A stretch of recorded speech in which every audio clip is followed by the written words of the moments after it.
Hey everyone, I wanted to let you know that I'll be attending Podcart Fest on April 10th. It's a virtual festival celebrating all things podcasts and art. It's free to attend so you can stop by, meet these amazing artists and podcasters. There's also going to be great panels, artist demos, and appearances by celebrity guests. Steve from Everything I Learned from Movies has more information, so I'm going to turn it over to him right now. Hey everybody, join us on April 10th when we'll be hosting Podcart Fest, a celebration of podcasting and art. With so many incredible artists of all kinds being affected by the pandemic and shutting down of festivals in general, we wanted to bring them together to one incredible virtual festival and give you the opportunity to interact with them directly in their virtual booth, witness them demonstrate their marvelous skills on our live stream, show off some of their new products in their shops, and just have a great fun time in general at Podcart Fest.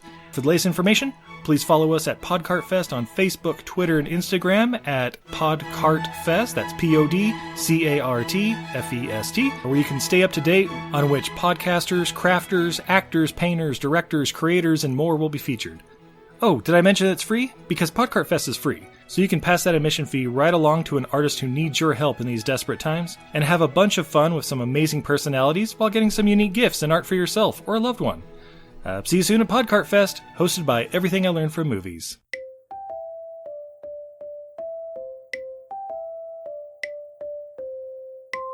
Welcome to Happily Ever Aftermath, the podcast that explores the movies that influenced how we view love and romantic relationships. Yes, there will be spoilers. I'm your host, Diana Rojex-Gonard. I guess that's why we got to love those people who deserve it like there's no tomorrow. Because when you get right down to it, there isn't. We're here to talk about 1985's Vision Quest, and I'm very pleased to welcome Zita Short. Hi, Zita. Well, thank you very much, Diana. It's an honor to be a guest. Oh, it's so great to have you. And Vision Quest was your movie pick. Can you tell me a little bit more about what made you decide on Vision Quest? Well, this was a movie that I loved when I wasn't a teenager. I was in intermediate, so 11 or 12, and I think that was probably the age when I was watching the most high school movies. I didn't really watch them when I was in high school just because they seemed terribly uncool, and I think it seemed aspirational then, but I was also very much into the process of ironically enjoying movies and mocking them as I watched them, and I've moved away from that now. I think that's not a great way to watch something. I understand that you can have camp factor and it is fun. It's fun to poke fun at things sometimes. But I think I tried to watch it today, or a few days ago actually, through a different lens, and I wanted to treat it very earnestly. And I could notice a lot of the problems with it that I possibly didn't see when I was 11 or 12, but I could also derive enjoyment out of the fact that it did feel realistic in a lot of ways to my experience of high school, or just how teenagers can act sometimes, and all of the 80s quirks were quite enjoyable to follow along with. Oh, I agree with all of what you just described. So 80s is all over this movie, of course. I mean, when it's made in the 80s, of course, it's easy to do that accidentally, as opposed to when you do a period piece and you just throw in 80s things and it just doesn't feel as authentic because they're just trying to point at 80s things instead of just living in the 80s. So for those who are unfamiliar, Vision Quest is like I mentioned before, it's a 1985 movie. It's about high school wrestler. Is it Loudon or Loden? Loudon. Okay, great. That makes the most sense. So Loudon Swain feels he must do something significant in his life shortly after turning 18, and he decides to go to he's a wrestler. And he's actually a very good one in his own weight class, but decides that he wants to drop from his weight class down to probably 2 or 3 weight classes under. And he wants to fight who's considered to be like the top person in the state because this is how he wants to make his mark.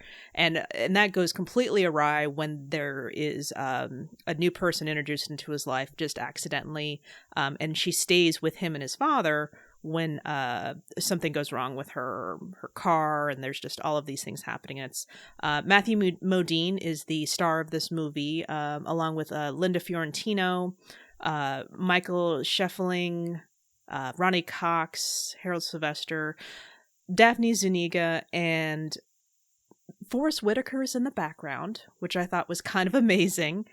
And I want to give a tiny shout out to Madonna in this movie, which surprised me. And I really had to put some context in there. I'm just like, okay, it's 1985. Is she huge yet? I don't think so. So I thought it was amazing just watching this. Yes, it's a very abrupt cut to Madonna performing in the nightclub, and you go, am I watching Desperately Seeking Susan? Is this a completely different film? It's very odd. It just throws you off, and I assume at the time they just thought, oh, she's an up-and-coming singer, so it makes sense to cast her as a nightclub singer in Washington. But now we look at it and we go, well, she's bigger than any of the movie stars in this film, so it's crazy that she's just sort of in the background here. Right. No, it absolutely perfect. And absolutely iconic Madonna too. So what you said about Desperately Seeking Susan is just, I'm like, it's so blatant when I'm watching it. I'm like, wow. So does she have a big role in this movie? No, she is literally a background performer, and it was amazing. And other 80s things, you also have Schoeffling, as you pointed out, who's very much identified with this decade. And I think he was more of a male model than he was an actor, which he's definitely used that way in 16 Candles, where you just go, oh, he's handsome, therefore she likes him. But his character in this is sort of interesting. Cooch, who I think probably wouldn't appear in a movie today, where he's pretending to have Native American heritage and appropriating their culture. And I wasn't sure how to approach him, because you see him and he lives it, and he's just like, he has feathers, tied to his hair, and he's just like all about that. And then it's later revealed on that he's just been faking it. And I'm like, I'm surprised. Was this a thing? Or I'm just surprised, like looking at it, almost in 2021 eyes. I'm like, this is, I don't know what to think, so I'm just going to make a note for later and maybe and maybe try to read something up on the internet later on. I will also confess that when I started this movie, there were no credits in the beginning of actors. It went straight to the production company and all of the other people involved. So I knew as much about this movie as it's Mathew Modine and it involves wrestling. And every other actor I thought was a different one until the credits rolled. So Linda Fiorentino, I thought, like, is that Jamie Gertz? I can't tell. And the character Cooch, the first time I saw him, I'm like, is that Matt Dillon? I can't tell. And then at the end, I mentioned Daphne Zuniga in the cast because Forrest Whitaker I got right away. Because I'm just like, oh, awesome. It's like Fast Times at Ridgemont High. He's starting the beginnings of his... Of course, now I'm wondering, did I get him wrong and that's somebody else in Fast Times at Ridgemont High as an extra? But in the end, Daphne Zuniga, the whole time I was staring at her and I couldn't tell if she was Justine Bateman or Joyce Hauer, because both were 80s brunette icons. And I was very happy when the credits rolled, because then I could figure it out. Okay, now I know who they are and why it was bothering me that I couldn't remember who they were. So, and I was wrong on all counts. My fault. But no, wonderful slice of 80s. And you said that you were probably like 11 or 12 when you were watching this. How did you see it for the first time, or can you even remember? No, I can definitely remember it. I think it was back when we still had Video Easy stores around, where the video stores have mostly died out now. But I think we went up there, we were thinking of something to rent, and we used to get pretty bad movies from it. Just there wasn't a wide range of titles available, so I think we had the 1998 version of Lost in Space. I think we rented that several times, and that's not a great film. And I thought, oh, I want a teen film. I want something that's going to involve music. And it said, oh, several songs by Madonna on the soundtrack. So I thought, okay, let's rent this. And we probably got it in a bundle. But I remember watching it with my father, and I quite enjoyed it at the time. And I think probably what added to the fact that I wanted to watch it, ironically, was that I had to watch all of the love scenes with my parents, that sort of thing. And so I wasn't going to let on that I was enjoying that sort of thing. I go, oh, it's so horrible, that sort of thing. And I do remember us being creeped out by the fact that he's a teenager and, well, in high school, and she's this adult woman. We could definitely recognize that that was questionable morally. Right. But it did sort of become a favourite within the household in terms of things that we would rent.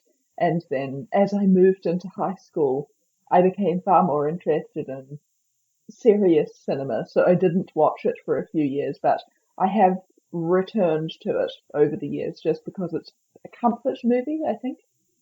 Oh yeah, no, I can see why this would kind of burrow its way into a person in terms of like saw it, ooh, watching it with your parents, and you know what, you're describing something probably more common than I've realized, where it's just like, oh no, of course that's I don't like this, ha ha ha ha ha, but then it's just like, okay, I'm gonna watch this again for not those reasons, so.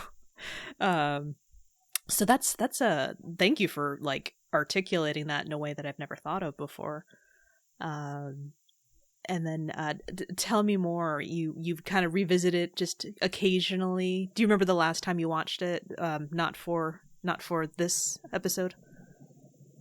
I believe it was last year. I just decided to go through. I'd been through a bad run of sort of art house films that I'd tried to get into, and then not really liked, so I thought, oh, I'll return back to basics, watch something that's very accessible, that I know I'm in safe hands with, and as often happens, I did have a bit of a different response to it, even though I knew that the relationship was dodgy when I was young.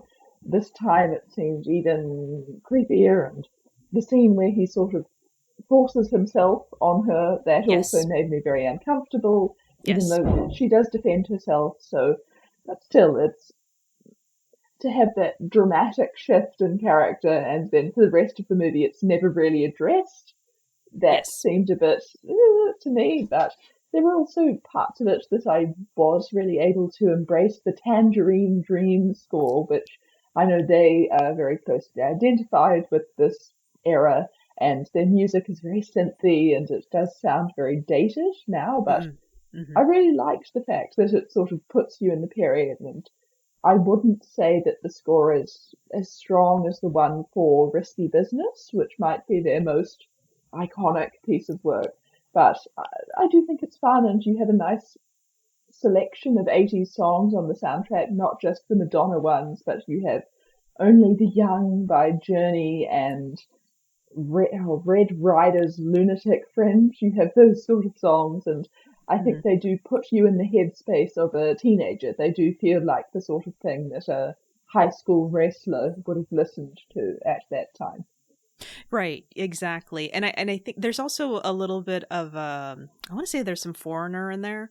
And I wanted to say that there were some songs that it actually makes sense that someone in the 80s would be listening to it, and it feels 80s, but it's also not pinpointing the exact 1985. Again, I'm very I enjoy the nostalgia movies where they're, period pieces, but again, when it's genuinely made then and it's put together so well with the soundtrack, it's very effective when going back to it. So that's something I really appreciated. And I also have always really admired Modine's performance. I think it's really unaffected, and I think the main character, I know it's common to have somebody who's sort of a dweeb as the main character in your high school movie who's very unpopular, and then they will do something that allows them to become popular. And you have some unbelievably attractive 25-year-old putting on glasses and playing a nerd. And I think with this one, he's a jock and he does appear to be popular, so it's sort of a change from the usual formula. Mm-hmm. But at the same time, he does have those insecurities that so many teenagers have, where you do go, I'm 17 and I've never achieved anything in my life. And you think, well, you still have a few years to, to do something, but you can just believe that he has seized upon this goal in a way where he just will not be deterred. And I think teenagers do have that incredible determination sometimes to just go through with something, even though the anorexia is pretty terrible and he's getting nosebleeds, he's collapsing at school, and you think, just stop. But I do think he really manages to charm you outside of the scenes where Loudon is trying to force himself upon a woman. But he's sort of goofy in a way which you don't expect, and he also has these things that he does get sidetracked by, where he thinks that he's going to be a gynecologist in space or something, and he's writing articles about the clitoris, and I think he makes all of that believable. He pulls it all together, and even though, well, he's probably more attractive than anybody you went to high school with, he's not Brad Pitt or something where you go, well, I've never seen anybody who looks like that in my life, and I'm meant to believe that he's just another guy at this high school. And I know Spokane, not really a small town, but the high school that they go to is hardly Beverly Hills High, where everybody's beautiful. Yeah, exactly. And that's also something that I really appreciated about this movie, is that while he is, he's not your, this isn't running this, large storyline for the sake of just like wackiness. This is somebody who I can feel myself wanting to be, at 18 years old. I haven't accomplished anything yet. I'm like, yeah, I'm pretty sure that I thought that I'm never going to do this, or, I can't believe I haven't, done this yet. And as you mentioned, he's very, he's a jock, and he has his own angst about that, being a dumb jock when he meets Carla, Linda Fiorentino's character. And one of the things that I thought was interesting is that he is set out to do this thing that's kind of awkward, because he's already successful in his weight class. He wants to do something even bigger, even bolder. He didn't want to coast on that. So that's admirable, but at the same time, the punishment he puts himself through. And you said anorexia, and the whole time it was happening, I wasn't sure. I'm like, is this a tale about, anorexia? And there's parts in the movie where he's in his English class, and there's a poem about this girl who is, dying, and he makes this, very insightful observations about it. And I was wondering if the movie was going to just take us in the direction of, oh, he's going to die because he's the poem and the foreshadowing. And I couldn't exactly feel like this is just a teen movie, because there was a lot of deep elements that weren't just like, me relating to it. It got even deeper than that. And then, they don't say it outright, but this the fact that you said anorexia, I'm just like, I'm really worried for him, health wise. So, it's creating this attachment while simultaneously wanting to tell him, you're young, you will have a lifetime. Oh, will he not have a lifetime? He's talking about it. In fact, the quote that I did at the beginning, you have to love the people who deserve it, like there's no tomorrow, because in the end there isn't. And I'm just like, oh my, wow. But again, was that just really well perceived teen angst, or were they building me up to something that was, fortunately, spoiler alert for this movie, he does not die at the end. And I do think that element is handled really well, and I remember being surprised, based on the cover and even the plot description at the back, it was definitely more heavy on the romance and the description of high school life than the wrestling. And I had assumed that would just be a minor detail, but no, that is what makes up a large part of the plot. And I often have an issue with sports movies where I just struggle to care. I was never an athlete in my time at high school, and I do physical exercise now, but that's to stay in shape and to stay healthy instead of having any real interest in competitive sports. And so I often go, well, why are you doing this to yourself? Why are you putting yourself in pain and distracting yourself from these other priorities in your life for something that, in my eyes, doesn't really matter? But I think, again, this movie does a really good job at showing that this is so connected to his self-esteem and his feeling of, I need to be an adult now, I need to achieve something before I can step over that precipice. And I think it really makes you care during the final moments when he's going to finally engage in this wrestling match, and he does, well, we end on a freeze frame, which was another 80s touch that I didn't love, where we just get voiceover over this victorious shot, but I was engaged in a way that I wouldn't have been in other movies, and maybe that was also because he is often just an individual, and you get all of the running montages, and there is the sense that it's him against the world. And I know we get a lot of scenes where he's in practice or something, and you get to see some of their training rituals, but I think often those are used to show his social life or some of the doubts that he feels, instead of it being like Rocky or one of Rocky's sequels where it is just sports all the time. It is familiar, and there's a character who he works with. So he works at a hotel, and he does room service delivery, and there's the cook who's in the hotel with him, and he goes to speak with him, and he's surprised that he's going to see the match, the big match that's, basically the film has been culminating to. And he gives this, the friend of his, he gives this comment about Pele, and this whole moment where Pele does this amazing move and scores a goal. You talking about, like, it's hard to care about sports because you just didn't. Was anything that the chef said about it isn't, it's collectively caring about something that doesn't seem all that important, but at the same time, a guy kicked a ball into a net and he did this amazing, thing that no one had ever seen before to do that. To me, I made this connection of you saying, like, sports, and if you're not caring about it, did that moment resonate with you at all? That even though you don't care about what's happening sports wise, do you ever feel a camaraderie when you're watching, like when you're rewatching this movie and everyone's cheering? Yes, I think it does quite a good job also at setting up the fact that while he's going through his anorexia and his really intense training where he's running 3 times a day in that tracksuit that makes him sweat a lot, where you go, God, this is so unhealthy, but you do really feel as though these people have invested a lot in this kid and they want to see him succeed. So you do care at the end when they're watching on proudly. Yeah, exactly. I'll admit to my own where I'm like you described. I don't follow sports, and in high school I definitely wasn't involved in them, nor did I go to any of the games.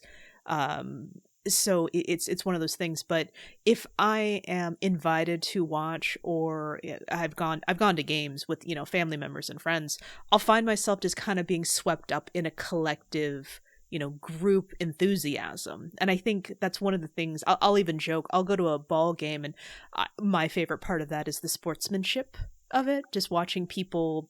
And that's something that I took when I watched this movie as well, because it's like, I have no idea that wrestling had points. And that seems silly because of course there's a structure to a tournament and to a sport. To me, it was just like, well, you pin them and you win, right? That's, I'm watching. They want the pin. So, I guess. But, just watching the actual parts of it, and the sports, montages as there were watching that. It was fascinating, and I kind of got into the enthusiasm of it. In fact, I compared it to watching so I watched The Karate Kid a lot when I was younger, and I'm like, okay, well, I watched that when I was younger, so I would have been enthusiastic even though I had no interest in karate. So here, if I'm putting myself through the lens of watching this at a younger age as opposed to in my late 30s, I'm just like, I don't know what's happening, but I'm still understanding the cheering and the camaraderie of it. So, but I will admit that I like that they had the practices as well, because it's not just you do a montage, you run a lot, and then you're a great athlete. No, there was a lot of drama set in the movie as well with the is it the peg climbing? All upper body strength, and just that was like a dramatic element of showing how determined the character was, because he was able to do something that no one else on the team could do, despite the fact that they're telling him to give up. So there's another scene where they're doing this team exercise where they're all in a circle lying down and stomach down, and then one would jump up and start jogging around the entire team, and then they would do it in this coordinated fashion. And to me, I was like, I think it looks great from a movie standpoint, but is that real? I now wanted to ask real wrestlers, like real high school wrestlers, is that real, or is that just something really coolly choreographed for a movie? Yes, it did seem to me as though somebody would get a foot in the back at some point, but it doesn't happen, so maybe they're just perfectly coordinated. But it did look cool as a shot that would go in and out, and you would see legs running. Yeah.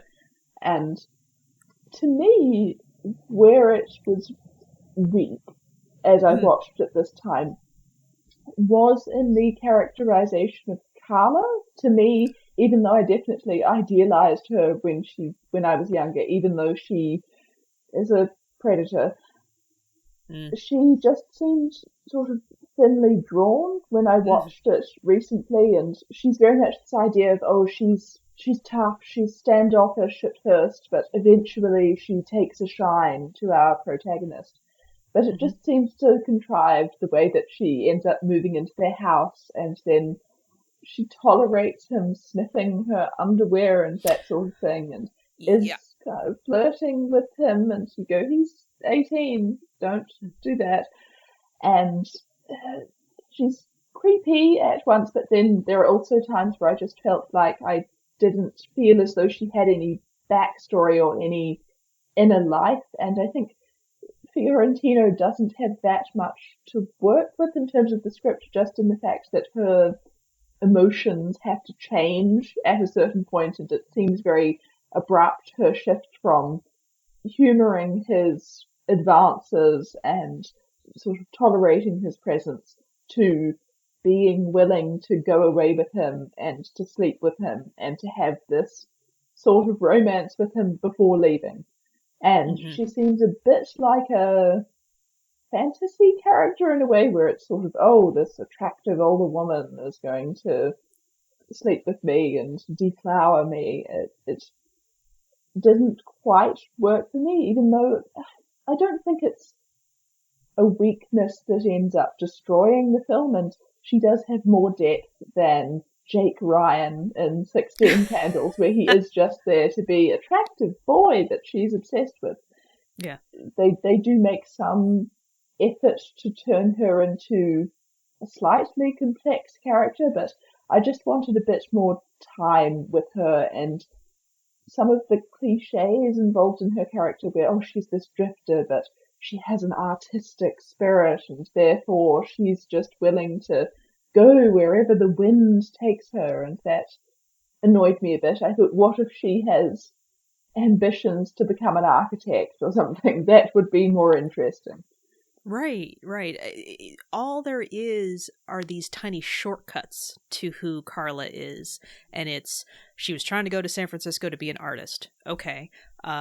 She got a job so she could hang on because her car broke down, and that's why she's staying with them. But you're right. She's very thinly drawn. You can only work with her actions and not really get more to her. And if we're using Jake Ryan as an example, in 16 Candles, there are full sections where it's Jake Ryan and nowhere near you have, Samantha's character there. It's like, it's him and he's talking and you're finding out more about him. I can't think of any, is there any instances where it's just Carla and you hear her and she's doing things that have like nothing to do with, Loudon? No, I think she is entirely seen through his eyes, and I think right. This is also a point where you consider, because he says she has everything that I like about woman and everything that I like about men, which is an interesting line. And there is a horrible point where he uses the F word to insult somebody, which was one of those things from the 80s that really doesn't age well. Right. But it does seem like he is going through this confusion sexually throughout it, and eventually he loses his virginity, and that's meant to be one of the things that makes him more secure as a man and makes him more confident. And I do think that the scene right before they decide to sleep together, where they're sort of walking through a meadow, it's set to Madonna's Crazy for You, and it seems like they've put a golden lens on the camera or something, and they're all in soft focus, and it's like every shot is like the cover of a romance novel where people are sun-dappled and there are birds in the background, that sort of thing. And so I found that a bit cheesy and unfortunate. But then I actually think the actual sort of silhouetted shot of the love scene that we get when they go back to the house, which again was weird because you think, oh, is his father a few rooms away and he's hearing this older woman taking advantage of his very young son, and so that's but I do think that's well choreographed at least, and I do think they wouldn't make it this way if it came out today. You wouldn't have this older woman getting together with a teenager. Yeah, I mean, even though there's like, a small gap of years, it's still a lot in the formative years, so it's still kind of, off. Like, again, in my 30s, if I was, I'm 38, and if I was with someone who was 41, I have decades of, I'm not going to say I've matured a lot, but decades of maturity to fall back on and know myself. But it's, it's not unheard of, the 18 and 21, but looking at it as we are older, it's just, it's so off, especially with how I want to admire Loudon's commitment, but one of the things that Carla had that really puts the movie, his training to a halt is just like, I don't want you to give this up because now you have a girlfriend. And so I think that's incredible insight, but that's also a good point of saying, like, pointing to his immaturity. It's like, I need to do something with my life. It's like, you have a girlfriend now. Oh, okay, I don't need to train anymore. Because when they came back, he was eating pizza. You've watched Loudon just like reject food left and right because he needs to drop weight, and then after they have sex, he's eating pizza, and she picks up on it very quickly, which is helpful. But I give her credit for that insight, at least, even if it's very, very done abruptly for the sake of drama in the movie. And then eventually her leaving him also seems a bit fantasy-like, where, oh, she'll always be this great memory for him, but he'll probably end up dating somebody like the Daphne Zuniga character, who is age appropriate.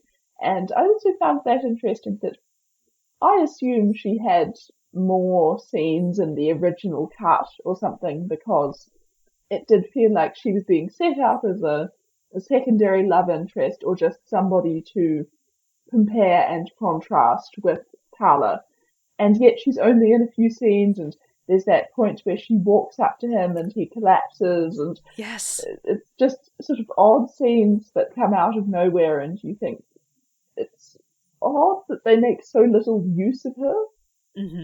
I agree with you. I genuinely thought that she would be the one that he eventually kind of, if we're going to, cliched, love story, doesn't work out with A because there's just something that can't have it to them being together. So he gets a fallback, girlfriend. So I agree with you there. And also looking at the book that this is based on, Carla's character is quite different there, where she's still older than him. She has recently lost a baby before they were in a relationship, and he describes apparently at a lot of points these very depressing scenes where her breasts, there's milk coming out and she's just traumatized because it reminds her of the child that she never had. Mm-hmm. And they're in quite a serious committed relationship and she's not just a drifter who comes through town. So again, it is odd because he's this teenager, she's an adult woman, but it probably feels less contrived than having her just be this drifter who pops into town. Oh no, my car breaks down or my car doesn't really work. And now I'm going to stay with these people I've just met. Yeah, these two very kind people who, were able to help me out in a bad time. That's amazing. The book, of course, the book can go into it with more detail and more nuance and characterization, whereas with a movie, it's just like, I have 2 hours to tell this story. We probably should eliminate that part of it. Wow. If I may ask you, again, you watch them at a young age, and I mean, Loudon said that Carla was everything that he would want in a woman or a man. Was there anything in particular about their relationship that was something that you wanted, thinking that this is what a relationship would be, this is what romance is, or anything that came up where you were, oh, that's a cautionary tale, that's exactly what I don't need? Well, I think when I was that age, I did go to an all-girls intermediate and then to an all-girls high school. So boys were just this sort of airy-fairy concept that none of my friends had really spent that much time with boys of our own age, and we would discuss them, but very much in general terms. And there weren't that many opportunities to get to know them. So I think all of the romance movies that I watched were very much fantastical, and they didn't really resemble anything that was happening in my life, even if they were meant to be realistic, gritty depictions of teenagers. And so this was definitely aspirational for me at a certain age, just because the idea of just having a boyfriend was just thrilling. And oh my goodness, I can't even imagine it happening. So that's sort of what I ended up going off of, and I was willing to ignore all of the very obviously dodgy things about this relationship just because the idea of being in love for the first time was so thrilling. No, that totally makes sense. And I shared that experience with you. It's just like, oh, that's amazing. Yeah, that's what it is. I can't wait to get it. Oh, yes. Okay, so looking at Loudon and Carla, it's a very new relationship, but there are some parts to it. My regular question is, when did they fall in love? But they're very complex, so I'll throw out the generic question in general, and then you can answer with any type of caveats you'd like to throw in. Well, he seems to be besotted with her immediately, so you could say for him that is the moment. And it is interesting that I don't think there is a point where he really pulls her down from that pedestal that he's built up for her. I think we do get the sense that maybe as an adult man looking back on this experience, he might realize, oh, she was quite a vulnerable person with a difficult past. But I think as a teenager, he's very much idolizing her, and he sees her as this perfect, sexy woman who would never speak to him. And so you get that, and I think he doesn't ever really come to understand her as a human being. There is just this quality of him idealizing her throughout the movie, and even though I do think he gets to a place where he can be respectful of her and he can have a proper discussion with her without freaking out, I do think we are meant to sense that his immaturity holds him back from fully understanding her.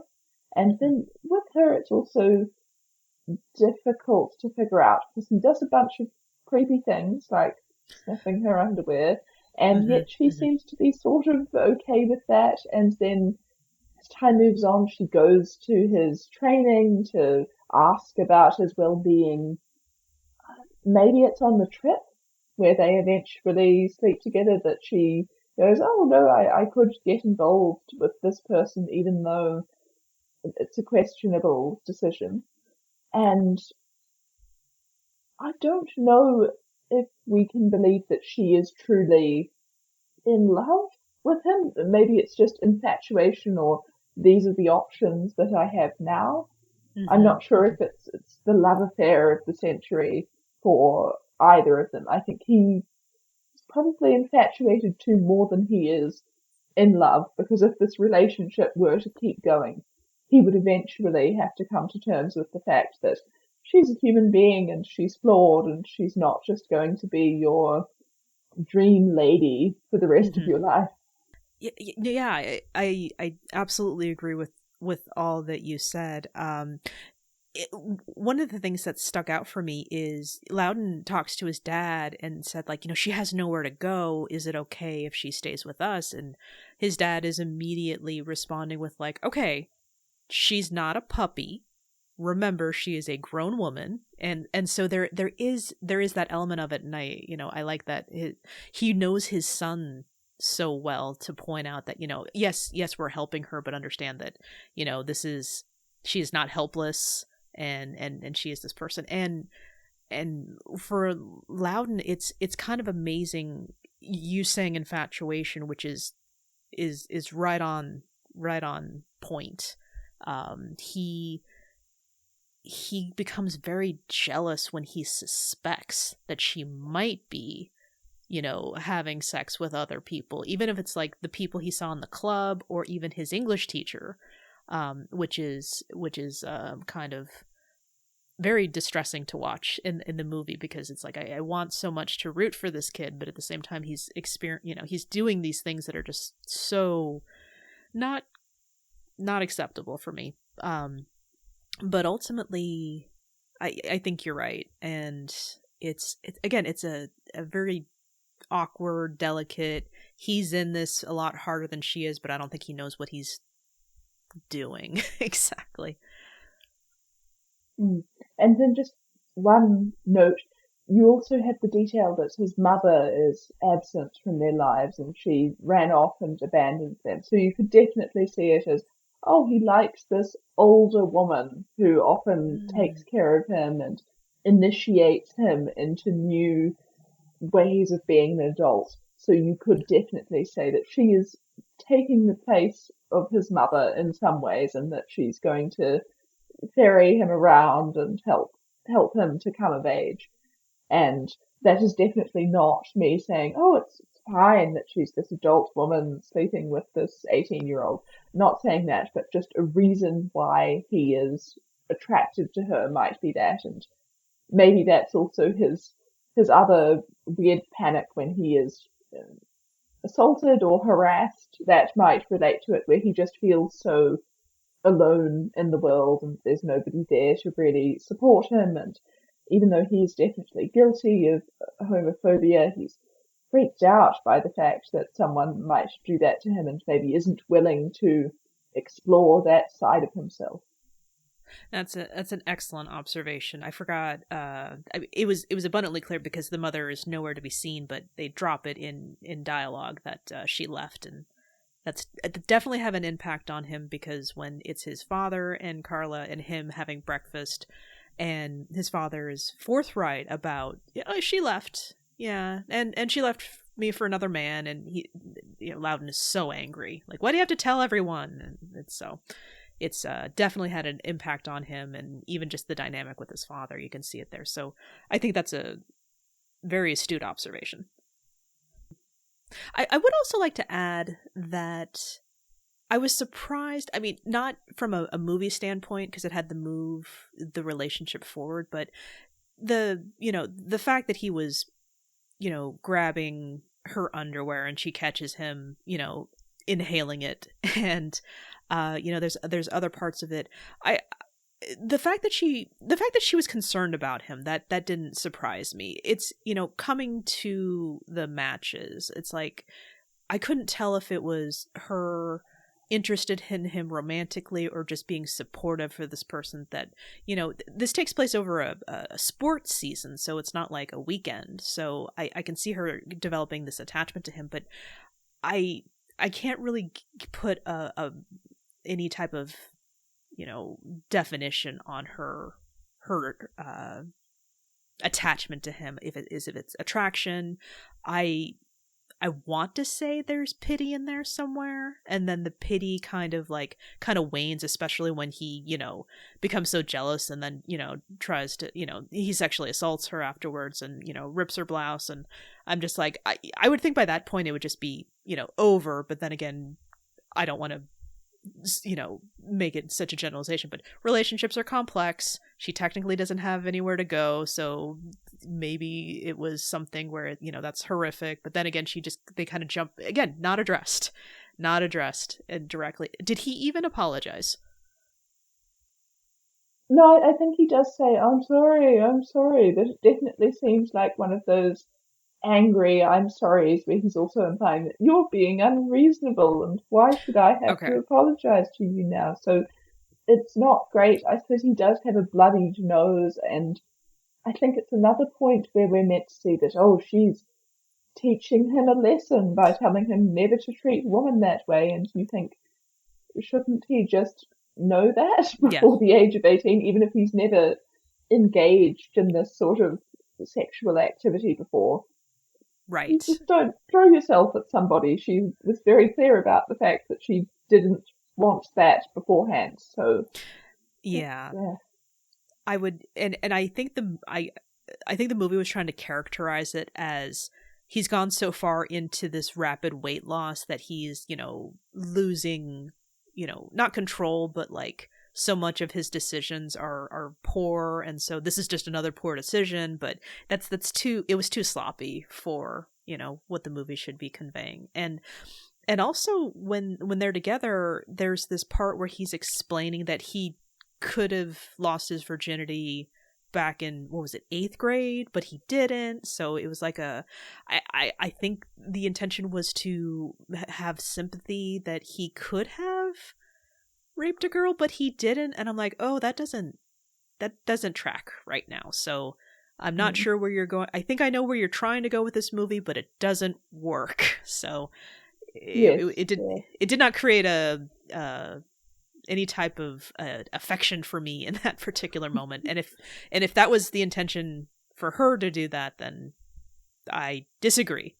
Yeah, the attitude is definitely, he deserves points for acting like a decent human being and not doing something really horrible. We're meant to think that makes him uncommonly good, and you think, God, the other guys in this high school must be really terrible.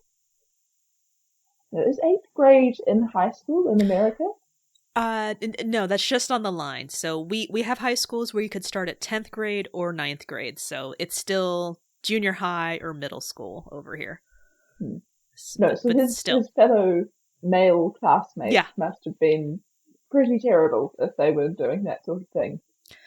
Yeah, the wrong line to draw, and right.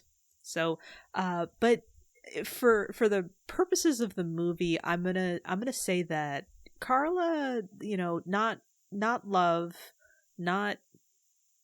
I'm gonna say she reaches this understanding of the right way to have this relationship with him is when she left. It was abrupt and it was dramatic, to say the least, but at the same time, I think for the movie, it was meant to be like, no, she does care about him because she knows if she stays, she will stop him from achieving this original goal that he had before he met her. And to me, that's not like, again, it's dramatic. So therefore, it's not in your regular, romance novel happily ever after formula. So it's kind of difficult to pinpoint. But if I had to make a distinction for the sake of the podcast, I'm going to say it's when she decided to leave. That's when it's like, if I quote unquote love him, I shall let him go. And that's my story, and I'm sticking to it.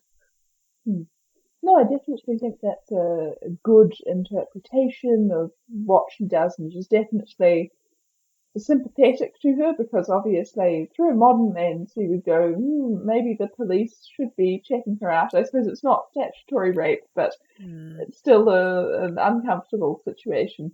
But it does make sense for her to go and to let him be young for a while instead of burdening him unfairly too early with the issues of an adult. And you could say he's an issue that he's not really willing to fully consider any of her problems. He does want to take her into their house, but he seems to have his own motives in doing that and things that he wants out of it. And when she does sort of open up, it doesn't feel like he's fully taking in those things. So it is good that she is giving him some time, well, a lot of time, the rest of his life, to figure out how to treat another woman in a way that he couldn't with her just because he was so young. Oh, of course. Yeah. So what do you think happens next? Well, you want to believe that he makes a success out of his life after high school ends, but there is this air of depression that hangs over the whole thing, because we have his father, who appears to be honest, hard-working, a principled man, and yet he quits this job after he figures out that Linda Fiorentino's character has basically been scammed. And so it's sort of like, oh, his father's this really great guy. He's somebody who is trying hard, but he exists in this economy where it's very difficult for him to get ahead, and his wife has left him. So he's just this very sad man who's just trying to get by, and you wonder, oh, is that how Loudon is going to end up? It's quite sad. You do wonder, oh, all right, the economy in this area doesn't appear to be great. I wouldn't say that the high school they're at or any of the houses that we visit are mansions or anything. And I think you hope that he does end up doing something like becoming a doctor, which is what he fantasizes about. But at the same time, you don't really see him excelling in science class or something. There's no suggestion that he has the skill or talent to match these ambitions. And he might end up being a teacher or something, because he does really like Mr. Tangerine, and he seems to admire what the teachers do, and he's personable, even though he's not the best at handling emotions. And so you can see him going to training college and then becoming a teacher and remaining in this town, which he does seem happy with the town. I don't think that's ever a theme in the movie, which that's definitely something in a lot of high school films set in small towns where they go, oh, I want to leave, I want to move to Los Angeles or New York, and I just hate small town Indiana so much. And he seems very happy to stay in Washington. He just wants to achieve something great there. Right. So I can see him taking on a job like that and being quite happy. And then with her, being an artist is difficult, I would say, just in terms of all of the burdens that you need to take on and how difficult it can be to get recognized. But she does seem able to get jobs, so maybe she'll move to San Francisco, get a part-time job, and then try to supplement her income by selling her artwork, and she'll live somewhere and then hopefully have some stability, which is what she has lacked for most of her life. Mm-hmm. Yeah. Yeah, I can see that. And what's kind of amazing is that I'm right there with you for Carla. I see after she leaves, it's actually gonna be a long period of like having to stop in certain places, start a life. I mean, she's not gonna like befriend a certain person and do the same thing over and over again as she goes, and get her own spin-off. But no, I agree with you. She's gonna like work her way to get to that San Francisco, because I think San Francisco is her ambition.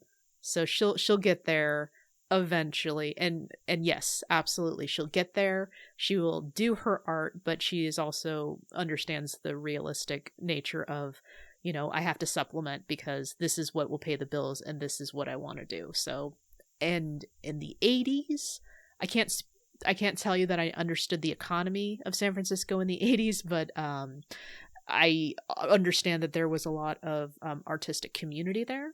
So I can see her finding people there that she can connect with and bond with as well. So I like what you said, and I'm going to basically latch on to your idea. Yeah. So you want a good outcome for both of these people? I do as well, and I think I started with her first because it would be positive, but in my version, Loudon will eventually be okay, but he has a lot of things to do. Also, I am of the opinion, because so at the end of the movie, he does face his big nemesis. He's actually able to lose all the weight, be in the weight class to fight the big bad, we'll call that person, and he wrestles and he wins, and it works, and he has his victorious moment. So there's like a couple of possibilities. Like, he's had his glory moment, he did, and there is so much potential for someone that when they reach that pinnacle, that they just fall from there, because like, okay, I've accomplished it, now what? And he does have other ambitions in terms of like, hey, I want to be a space gynecologist, and I'll be this and I'll be that. But he strikes me as someone who's very fickle. So if he's accomplished something, now what? There was rumblings of a scholarship, which he is after, but at the same time, when his coach warns him that wrestling in a different weight class could jeopardize that, he doesn't care. So I imagine him getting a scholarship because he's got the champ. I don't know if it was a championship or just like, it wasn't actually clear for me, but he beats the person who's supposed to be statewide champ multiple years. He gets on the radar of people, and I see him not following through, because what he does in terms of wrestling is not connected to what he'll be studying, and he doesn't know what he wants to do. So I see so many stumbling blocks as he's, getting older and older. And I think the best path for him is to fail in ways and to, come right back up. And I like what you said about him becoming a teacher, but I think there's going to be a brief period where he's going to, after his grandfather passes away, there's a nice scene where they go and visit him. He decides to live there for a little while, get a little bit of perspective being away from a larger city. And then eventually he will come back. And he's going to be a wrestling coach. He will teach, but he'll teach wrestling.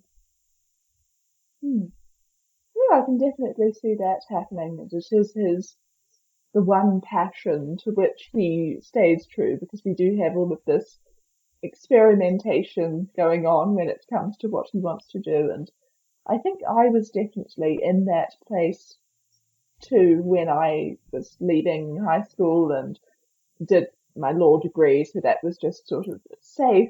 Everybody's telling you to do it. So I just went with that, and I sort of wished that I had had one of those things where I went, oh, this is my passion. I suppose it was film, but it's hard to make a career out of that. So I thought, let's just go with that option and fortunately stick to it. Right. Yeah, I think about that too. I'm like, ooh, I didn't become the lawyer that I wanted to when I was in the 6th grade. I definitely didn't become the journalist I wanted to be when I was a sophomore, and I didn't become the psychologist I thought I was going to be in my first year of college. So, yeah, there's a lot to be done there. So, yeah, any other things you want to share? No, not on the film, but Sure. Yeah, no, totally. I wanted to make sure that we hit all the points of Vision Quest. No, this is great. Thank you for sharing your insight and for introducing me to this movie. In terms of watching it, I remember walking through video rental stores, seeing the cover. I'm like, I don't know what that means, and I would just keep going. So it was very nice to finally understand what this movie was about. Cool. I'm glad that you got something out of it. I understand it's not. I wouldn't say it's a great movie. I think if I saw it today without the affection that I have for it from watching it as a youth, I might be more clear-eyed in my assessment of it, and certain aspects of the filmmaking might make me give it a negative review even, but it did really win me over, and I carry those feelings over to adulthood. So. Right. And if that had happened, then we wouldn't be talking about it right now, because that's exactly what I appreciate you sharing with me today. Oh, great. Yeah. So, is there any projects or anything that you would like our listeners to find of yours? So I host a podcast that also focuses on romantic movies, but I think the focus is slightly different to what you do. So I'm looking at the 300 unsuccessful nominees for AFI's 100 Years, 100 Passions list, which is a list of the 100 greatest American romantic movies or love stories.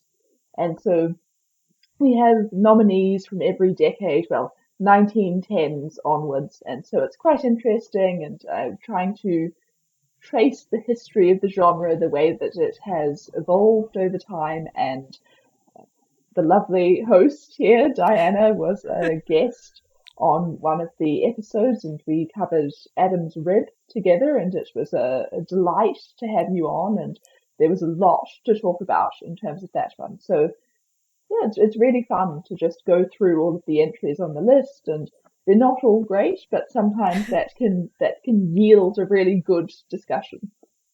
We're available on Twitter at 300 Passions.